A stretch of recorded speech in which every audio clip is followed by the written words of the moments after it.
அஸ்ஸலாமு அலைக்கும் வரஹ்மத்துல்லாஹி வபரகாத்துஹு. சென்ற ஹதீஸில் நாம் ஈமானுடைய கிளைகளை பற்றி சொல்லியிருந்தோம். அது 77 கிளைகள் என்றும் அதில் 3ஆக பிரித்து முதலாவதான இஅ்திகாது சம்பந்தமாக சொல்லி கொண்டிருந்தோம்.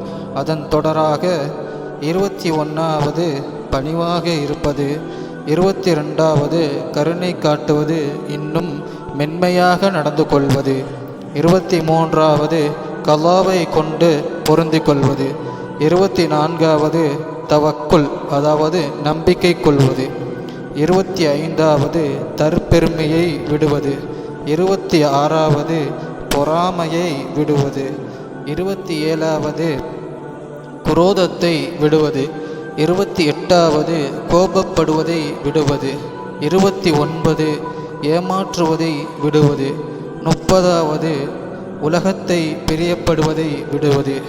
இந்த 30ம் இஅ்திகாதிலே அடங்கியிருக்கின்றது. அடுத்ததாக 2வது பங்கு கவுல் அதாவது சொல்.